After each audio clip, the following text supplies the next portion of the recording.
আজকে তেমন কিছু বলার নেই। কয়েকদিন থেকে আমি খুব রেগুলারলি ভিডিও দিতে ক্লাস নিচ্ছি না ইউটিউবে, কারণ বুঝতে পারছো এখন শুরু হয়ে গেছে আমার প্রতিদিনের জার্নি। তার জন্য এটা আমার কাছে খুব কঠিন বিষয় মনে হচ্ছে, কারণ রেগুলারলি ভিডিও তৈরি করা, কিন্তু আমি চেষ্টা করছি। আর আজকে আমি তোমাদের যে বিষয়টা সম্পর্কে বলবো বলে স্থির করলাম, তার জন্য ক্যামেরার সামনে এসে দাঁড়ালাম। আশা করি তোমরা যারা আমাকে চেনো বা জানো বা আমার ক্লাসগুলো দেখো, খুব এনজয় করো, তোমাদের এটা খুব ভালো লাগবে, তার জন্য তৈরি করলাম। আজকে কোনো স্লাইড নয়, আমি কিছু কথা বলবো, কারণ ভিডিওর শুরুতে আমি বলেছিলাম যে আমার এই ক্লাস আমি যেটা ভাবি সে সম্পর্কেও কিছু কথা বলবো। কারণ এখানে শুধু ফিলোসফি পড়া মানে শুধু ট্র্যাডিশনাল ওয়েতে যে ফিলোসফিগুলো আছে আমি শুধু সেটাই তোমাদের পড়াবো এমনটা নয়। আমি কিছু ভাবি, আমার কিছু চিন্তা ভাবনা থেকে আমার এই আমি কিছু রাখতে চাই, কারণ লিখতে গেলে কেউ পড়তে চায় না। আর দ্বিতীয়ত আমার মনে হয় যে এটা ইজ বেস্ট ওয়ে, কেউ যদি একটু চেষ্টা করে তাহলে আমার কথাগুলো তার কাছে গিয়ে পৌঁছতে পারে। তো আজকে আমি যে বিষয়টা নিয়ে বলবো সেটা খুবই সাধারণ একটা বিষয়, সেটা হলো শিল্প। হুম যে শিল্প নিয়ে বলবো। তোমরা শিল্প বলতে পশ্চিমবঙ্গের শিল্প সম্পর্কে ভাবো না, আমি শিল্প বলতে শিল্পী, শিল্প এবং শিল্পী নিয়ে বলবো। তো শিল্প এবং শিল্পীকে সেই সম্পর্কে আমার একটা ক্ষুদ্র তোমার প্রয়াস থেকে এই কথাগুলো উঠে আসে। দেখো, শিল্প হলো একটা কাজ, আর শিল্প কাজ যে সম্পূর্ণ করেন তিনি হলেন শিল্পী। শিল্পী একটা মানসিকতা, যার মধ্যে এই শিল্পী মানসিকতা আছে, আর তিনি হলেন একজন শিল্পী মানুষ, তিনি শিল্প ক্রিয়েট করতে পারেন। তো শিল্পের মাধ্যমে আমরা শিল্পীকে চিনি।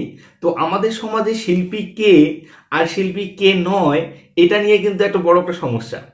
তো আমি এই সমস্যার সমাধান কল্পে কয়েকটা কথা ভেবে রেখেছি, যে আমাদের এই সমাজের মেন সমস্যাগুলো কোথা থেকে ক্রিয়েট হচ্ছে এবং আমরা কি রকম করে ভাবছি, বা আমাদের মেইন প্রবলেমগুলো কোথায় দেখা দিচ্ছে।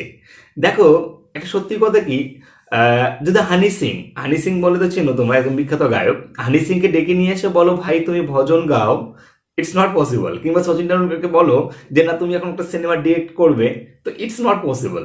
তো অ্যাকচুয়ালি কেন পসিবল নয়, তো এগুলো একটা সমস্যা আছে। কিন্তু আবার যে লোকটা প্রতিদিন সংসারে বাজার করছে, ভালো বাজার করে সে সবজি কিনতে গেলে দেখা যাচ্ছে সে সব থেকে ভালো বাজারটা করে নিয়ে আসলো, তো সে কি শিল্পী নয়? তো এইরকম কিছু কোশ্চেন আজকের হজ বড়ালো একটা আলোচনাটার মেইন বিষয় হলো হজ বড়ালো। এবং সেই হজ বড়ালোর আড়ালে আমি বলতে যাচ্ছি যে একজন শিল্পীর মানসিকতা এবং একজন সাধারণ মানুষের মানসিকতা কিরকম। আমি কালকে ফেসবুক একটা স্ট্যাটাস দিয়েছি, সেখানে বলেছিলাম, আমি তো খুব বেশি করে এখন লেখি না, খুব ছোট্ট দু চারটা লাইন লেখি হয়তো কোনো দিন, এখন ফেসবুক কেউ পড়ে না এখন, কারণ কেউ পড়তেই চায় না, ইট ইস দ্য ম্যাটার। এটাও মানুষের একটা পরিবর্তন। সেখানে আমি বলছিলাম যে দেখো, এই যে মানুষের জীবন আমাদের লজিক দিয়ে চলে। মানুষের জীবন কিন্তু লজিক দিয়ে চলে, আমরা কিন্তু প্রতিনিয়ত কোনো না কোনো হিসাব করে চলি এবং ভাবি যে এটার পরে এটা করব, এটার পরে ওটা করব, এটা হলে এটা হবে। This the plan. What is logic? Logic is the one kind of plan. Logic কি? লজিক হল ওয়ান কাইন্ড অফ কজালিটি। এটাই তো লজিক, তাই না? Logic is the one kind of thought, চিন্তা। তো এই যে মানুষের সবকিছু কিন্তু মানুষের প্ল্যান মাফিক হয়, কিন্তু জীবন যেটা সেটা কিন্তু কখনো লজিক নয়। জীবন is the one kind of magic. মানে life is the one kind of magic, but our the way of life it's may be the go on this way of the basis of the logic. But লজিকটা একটা জীবনের way হতে পারে, কিন্তু জীবনটা আসলে একটা ম্যাজিক। আর এই ম্যাজিকের মধ্যে যারা টিকে আছে, যারা ম্যাজিক করতে পারছে, তারা কিন্তু অ্যাকচুয়ালি আর্টিস্ট। আর যারা এই ম্যাজিকটা করতে পারছে না, তারা লজিকে আছে। আর লজিকে আছে তারা একটা ওয়ের মধ্যে থেকে জীবনটা অতিবাহিত করে। তো এই যে ম্যাজিক কারা ক্রিয়েট করছে, অ্যাকচুয়ালি ম্যাজিক কারা সৃষ্টি করছে, এটাই হলো সবচেয়ে বড় সমস্যা। Every magician is artist. In that sense. তো আমার কথার আলোচনার শুরুটা হলো এখান থেকে। এখনো বলা শুরু করিনি, কিন্তু বলা শুরু করব, একটু শোনার চেষ্টা করো। দেখো, যারা কবিতা ভালো লেখে, যারা সাহিত্য ভালো রচনা করে, কিংবা যারা ভালো ড্যান্স করে, কিংবা ভালো অভিনয় করে, আমরা তাদেরকে শিল্পী বলি, তাই না? কিন্তু আমার দৃষ্টিকোণটা একটু আলাদা। আমার কাছে শিল্পী সেই সমস্ত মানুষরা যাদের মধ্যে শিল্প সত্তা আছে। শিল্প সত্তা কি? এক ধরনের সৃজনশীলতা, অর্থাৎ যে মানুষগুলো প্রতিনিয়ত নতুন কিছু করতে চান, এবং যে ওয়েতে তিনি বেঁচে আছেন সেই ওয়েবটা থেকে সেই ডিসকোর্সে সে নতুন কিছু ভাবতে চান। এই যে ভাবার যে প্রয়াসটা, অর্থাৎ তার যে নতুন কিছু করার যে ইনোভেটিভ থট যার মধ্যে আছে, তিনি একজন শিল্পী, একজন বাজার করা ব্যক্তি যিনি প্রতিদিন বাজার করেন। এবং আমার কাছে যদি আমি বাজার যাই, তা আমার কাছে মনে হয় যে যাই কি কি আছে, আলু কেজি কত, এতটা 5 কেজি দিয়ে দেওয়াই। কিন্তু আমি কখনো কোনো আলু দেখে শুনে, বা পচা আলু কিংবা ভালো পেঁয়াজ, ভালো ফুলকপি, তো আমি এভাবে করি না। কিন্তু যখন শিল্পী, তিনি কিন্তু দেখা যায় যে প্রত্যেকটা জিনিস এমনভাবে নিচ্ছেন যে তার কাছে শিল্প কিভাবে আরো ভালো থেকে ভালো বাজার করা যায়, তো এটা তার কাছে একটা অ্যাসেনশিয়াল ম্যাটার। কিন্তু আমার কাছে, আমি যখন কোনো একটা কাজ করি বা কোনো একটা পড়াশোনা করি বা কিছু, আমি তখন ভাবি যে না, আমি কিভাবে এটাকে ভালো করতে পারবো। তো এই যে ওয়ে বা এই যে কাজটাতে আমি কিন্তু একজন শিল্পী। অনুরূপভাবে যিনি বাজার করতে দক্ষ বা ভালো বাজার করতে যাচ্ছেন, তিনিও একজন শিল্পী। তো শিল্পী বলতে শুধু যে ওই প্রচলিত ধারা অনুসারে যে তিনি একজন ভালো কবিতা লিখছেন কিংবা ভালো একজন আর্ট করছেন তিনি শিল্পী, এমন নয়। শিল্প চেতনার মানুষগুলো একটু আলাদা, তাদের চিন্তা একটু আলাদা হয়। আর সে আলাদা থেকেই তারা কিন্তু আলাদা। কেন আলাদা? দেখো, আমাদের সমাজে আমরা সেই সমস্ত মানুষদের খুব ভালো মনে করি যে সমস্ত মানুষরা একটা প্রচলিত ধারার মধ্য থেকে একটা প্রত্যাহিত জীবন প্রতিদিন অতিবাহিত করে এবং নিজেকে সুস্থ মানুষ বলে দাবি করে, এবং তারা ভাবে যে না, আমি যেটা করছি দিস ইজ দ্য রাইট। তো যাকে মানে সমাজের বেশিরভাগ মানুষ যেটা করছে, এবং সমাজের নিয়মগুলো এমনভাবে তৈরি করা যে ওই সমস্ত মানুষদের আমরা সবসময় ভাবি বা ইজ দ্য গুড ম্যান। কিন্তু অ্যাকচুয়ালি তিনি কি গুড, সেটা হচ্ছে সবচেয়ে বড় কোশ্চেন। এবং যে মানুষগুলো হয়তো একটু আলাদাভাবে জীবনযাপন করে, হয়তো রাতে 2টা, 2:30, 3টার দিকে ঘুমায়, কিংবা একটু আলাদা, আমরা তাদেরকে বলে বাবা সে আলাদা। কিন্তু না, প্রবলেমটা আমাদের সমাজের অন্য জায়গায় দাঁড়িয়ে আছে। অন্য জায়গায় দাঁড়িয়ে আছে, এবং সেই জায়গাটা কিন্তু আরো ভয়ঙ্কর। আমি এখন যে জায়গাটা বলতে যাচ্ছি, দেখো, একজন শিল্পী মৃত্যু, একজন মানুষ, আমার কোশ্চেন কিন্তু এটা নয়, আমার প্রথম কথা ছিল এটাই যে একজন মানুষ কে শিল্পী এবং কে শিল্প নয়, কে শিল্পী নয়। তাহলে শিল্পী যার মধ্যে ইনোভেটিভ থট আছে, যিনি প্রতিনিয়ত নতুন কিছু করতে যাচ্ছেন, তিনি হলেন শিল্পী।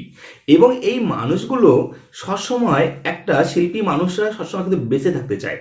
এই যে বাঁচার যে একটা প্রয়াস যে ব্যক্তিগুলোর মধ্যে আছে, অর্থাৎ নতুনভাবে নিজেকে আবিষ্কার করে এবং তার মধ্যে সেই সৃষ্টি কার্যের মধ্যে নিজেকে আশ্রয় খুঁজে পাওয়ার যে বেসনা যে মানুষগুলোর মধ্যে আছে, তারা কিন্তু প্রত্যেকেই একজন করে শিল্পী। সো সেই দৃষ্টিকোণ থেকে এই শিল্পী সত্তা আমরা যদি বিভিন্ন দার্শনিকদের বিভিন্ন পড়াশোনার মধ্যে, বিশেষ করে আমি যে রবীন্দ্রনাথকে কখনো অ্যাভয়েড করতে পারি না, হ্যাঁ, রবীন্দ্রনাথের সেই কনসেপ্ট অফ দিস, হ্যাঁ, অতি মানবের কনসেপ্ট, তো সেখানে কিন্তু, কিংবা লালন ফকিরের সেই কথাগুলো যে ভাবি, তা একটু আলাদা। আমি এখানে রেফারেন্সটা নিয়ে তোমাদের সময় নষ্ট করব না, আমি শুধু সংক্ষেপে কয়েকটা কথা বলতে যাচ্ছি। সেটা কি, যে একজন শিল্পী যেমন তিনি তার সৃষ্ট কার্যের মধ্যে বেঁচে থাকেন, এবং তার যে বেঁচে থাকা, তার যে প্লেজার, তার যে আনন্দ, সমাজের মানুষ হিসেবে একটা বেঁচে থাকা আছে, এবং এটাকে অতিক্রম করে তার আর একটা বেঁচে থাকার প্রয়াস আছে। এবং সেই বেঁচে থাকার যে প্রয়াস বা লালসা, কিংবা সেই বেঁচে থাকার যে প্লেজার, সেটা কিন্তু একটু আলাদা। তাই একজন শিল্পীর মৃত্যু কিন্তু 2 ধরনের হয়। একজন শিল্পীর লোভ একজন সাধারণ মানুষের লোভের থেকে দ্বিগুণ হয়। একজন আর্টিস্টের আর্ট চেতনার, যেমন তার একটা সমাজের ছেলে হিসেবে সে যেমন একটা মানুষ, তেমনি আর্টিস্ট হিসেবে সে যেমন একটা মানুষ, তেমনি তার যে আর্টের মাধ্যমে তার যে বেঁচে থাকার প্রয়াস বা লোভ বা ভয় বা আকাঙ্ক্ষা, এটা কিন্তু তার দ্বিগুণ। তাই তাদের মৃত্যু 2 ধরনের হয়, এবং তাদের দুবার মৃত্যু হয়। তাদের যেমন 2বার জন্ম হয়, তেমনি 2বার মৃত্যু হয়। আর এই আর্টিস্টিক মানুষগুলো একটু আলাদা, এবং তাদের লোভ লালসা সমাজের 8-10 জন মানুষের থেকে একটু বেশি। কেন? হ্যাঁ, এটা সাধারণত তোমাদের মনে হতেই পারে। দেখো, তাহলে বিষয়টা আর একটু বলি, তাহলে বিষয়টা আরো ক্লিয়ার হবে। দেখো, শিল্পী চে গুয়াভা, নিশ্চয় নাম তোমরা শুনেছ, চে গুয়াভা। তিনি একজন বিপ্লবী, তিনি যুদ্ধ করতেন, তিনি কিন্তু একজন শিল্পী। কারণ তার কাছে যুদ্ধ করা, মানুষকে পরাধীনতার দাস থেকে মুক্ত করা, যুদ্ধের মাধ্যমে বেঁচে থাকা, এটাই কিন্তু তার একটা জীবনশৈলী।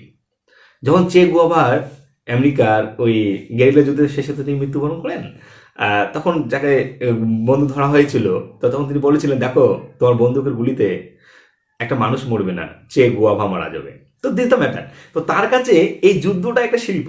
অনুরূপভাবে একজন রাজনীতিবিদ যিনি রাজনীতি করেন, যিনি চেয়ারকে অবলম্বন করে আছেন, তার কাছে ওই রাজনৈতিক কার্যটা কিন্তু একটা শিল্প। হ্যাঁ, একজন অভিনেতা যিনি আহ, অভিনয় করেন, তার কাছে অভিনয়টা যেমন শিল্প। আর এদের লোভটা খুব দৃঢ় থেকে দৃঢ়। এরা ল্যাম্প লাইট থেকে কখনো নিজেকে সরাতে চান না। এরা সব সময় চায় নিজেকে আলোর মাঝখানে, আলোর মাঝে বেঁচে রাখতে। সমিত চট্টোপাধ্যায় শেষ জীবনে, শেষ মৃত্যুর আগ পর্যন্ত তিনি অভিনয় করে গেলেন। ঋষি কাপুর মৃত্যুর আগ পর্যন্ত তিনি অভিনয় করে গেলেন। তিনি কিন্তু কখনো ভাবেননি, বাবা আমার তো বয়স হয়ে গেছে, আমি এখন অভিনয় করব না, অর্থাৎ আমাকে রিটায়ার হওয়া দরকার। না, ওই সমস্ত মানুষরা সবসময় ল্যাম্প লাইটে থাকতে চান। তো তাদের এই ল্যাম্প লাইট থেকে হারিয়ে যাওয়ার ভয় প্রচুর।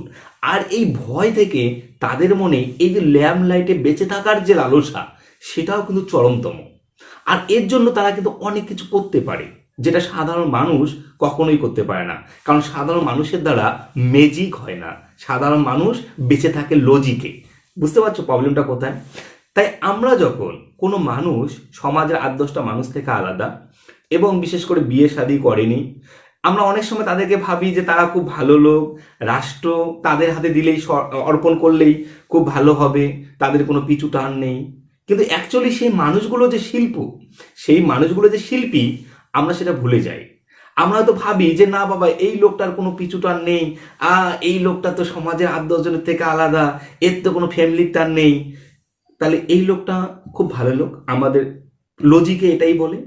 কিন্তু যদি আমরা ম্যাজিকের দিকে ভাবি, তাহলে ওই লোকটাই সমাজের সব থেকে চরমতম। It is the greedy people. In what sense is the greedy man? In what sense? কারণ তার এই যে বেঁচে থাকার লালসা, এটা একজন লজিশিয়ানের থেকে ম্যাজিশিয়ানদের অনেক বেশি থাকে। এই মানুষগুলো হলো ম্যাজিশিয়ান। তাই লজিক নয়, ম্যাজিকে বাঁচো। আর ম্যাজিকে বাঁচার মানুষদের থেকে লজিশিয়ান মানুষগুলো একটু দূরে থাকো। যদি দূরে থাকো, যদি সমাজটাকে লজিক দিয়ে বিচার করতে চাও, তাহলে লজিশিয়ানের হাতেই সমাজ অর্পণ করা ভালো। লজিশিয়ানদেরকেই বিশ্বাস করা ভালো, নট ম্যাজিশিয়ান। আর ম্যাজিশিয়ানরা ম্যাজিক দেখাতে পারে, আমি বলছি না ম্যাজিশিয়ানরা ম্যাজিক দেখাতে পারে না, ম্যাজিশিয়ানরা ম্যাজিক দেখাতে পারে, কিন্তু সেই ম্যাজিকের যে ইম্প্যাক্ট, সেটা তোমার লজিক্যাল লাইফের সঙ্গে অ্যাডজাস্ট নাও হতে পারে। তাই কাউকে কোনো কিছু অর্পণ করা বা কোনো কিছু ভাবা বা কাউকে কোনো কিছু দেওয়ার আগে বা কোনো কিছু বলার আগে সেই মানুষটা লজিশিয়ান কি ম্যাজিশিয়ান, সেটা তোমাকে ভাবতে লাগবে। তাতে তার ফ্যামিলি, পরিবার আছে কি নেই, পিছনে সেই মানুষটি কীরকম, সেটা নয়। আমাকে দেখতে লাগবে সে আমার লজিক্যাল ওয়ার্ল্ডে আছে কিনা, সে আমার এই বাস্তব জগতের সাথে সামঞ্জস্যপূর্ণ মানুষ কিনা। যদি আমরা এটা ভাবতে পারি, তাহলে আমাদের মনে হয় একটা সুস্থ পরিকল্পনা মাফিক সমাজ জীবনে আমরা বাস করতে পারবো। আর হ্যাঁ, এই সুস্থ পরিকল্পনা মাফিক সমাজ জীবনে আমরা হয়তো বেঁচে থাকতে পারবো, কিন্তু ম্যাজিক হবে না। জীবন মানেই কিন্তু ম্যাজিক। ম্যাজিশিয়ানরা অনেক কিছু করতে পারেন, দিতে ম্যাডাম, ম্যাজিশিয়ানরা অনেক কিছু করতে পারেন, কিন্তু তাই বলে আমার সুস্থ জীবন আমি কোনো ম্যাজিশিয়ানের হাতে তুলে দিতে পারি না। আশা করি যেটা বোঝাতে চেয়েছি তোমরা বুঝতে পেরেছো। তাই শিল্প মানসিকতার সঙ্গে ভালো বন্ধুত্ব রাখা যায়, কিন্তু শিল্পী মানসিকতার সঙ্গে নিজের জীবনকে উৎসর্গ করে দিয়ে সুস্থ সুন্দরভাবে থাকা যায় না। এটাই বলার ছিল। আশা করি যারা দর্শনের স্টুডেন্ট তারা বুঝতে পেরেছো, কিংবা দর্শনের বাইরের যারা স্টুডেন্ট তারাও বুঝতে পেরেছো। ওকে, ভালো লাগলে চ্যানেলের সঙ্গে লেগে থাকো, ফিলোসফি পড়াবো, এবং আমার তার সঙ্গে সঙ্গে আমার একটু হজ বড় লক বলবো। ওকে, ভালো থেকো, বাই, গুড নাইট।